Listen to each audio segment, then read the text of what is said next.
Gecələr qaranlıq yol bir sıra faciələrə yol açır. Söhbət Salyan rayonunun Yenikənd kəndindən keçən və yenicə əsaslı təmir olunan Ələt-Astara İran İslam Respublikası ilə dövlət sərhədi avtomagistralından gedir. Yenikənd inzibati ərazi dairəsində 4 kənd yerləşir ki, bunlar Yenikənd, Həsənli, Qardili və Şəkərli kəndləridir. Sakinlərin dediyinə görə 10 min nəfərdən çox əhalisi olan Yenikənd kəndində əvvəllər yol işıqlandırılması sistemi olub. Avtomagistral əsaslı şəkildə qurulduqdan sonra nədənsə küçə işıqları məsələsi unudulub. Bu da zaman-zaman yolda faciələrə səbəb olur.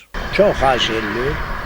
Yenidən bizim işıqlandırma sistemimizi bərpa eləsinlər. Burada bir-iki problemlər var. Mən istəyərəm ki, o problemlər də həll olunsun ki, bizim də işimiz yaxşı olsun. Problemlərdən biri də işıq məsələdir. Yolun kənarını işıqlandırmaq. Məktəbli uşaqlar qısa günlərdə əsas olur. Axşam saat 5-də, 6-da hava qaralır. Yol qırağı ilə gələn uşaqlar bir-birini tanımır.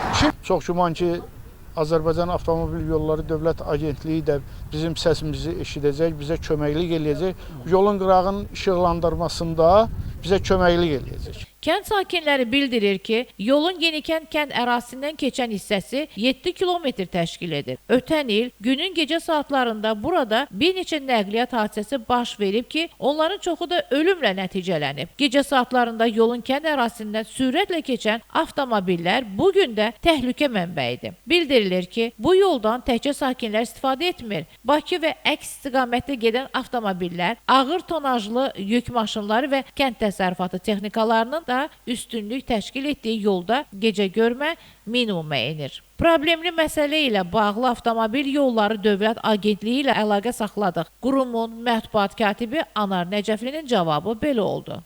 Mövcud Ələt-Astara İran İslam Respublikası ilə dövlət sərhədi magistral avtomobil yolunun Yenikənd Biləsuvar hissəsi yenidən qurulub. Yenidən qurma işləri zamanı Salyan şəhərinin daxilindən keçən hissənin və yol boyu avtobus dayanacaqlarının yerləşən ərazilərinin işıqlandırılması həyata keçirilib.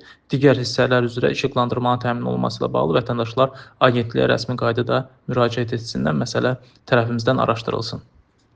İndi qalır sakinlərin aidiyyatı quruma yenidən müraciət etməsi. Məsələni gündəmdə saxlayacağıq. Səmil Quliyev, Xuraman Aydınqızı, bugün informasiya proqramı üçün.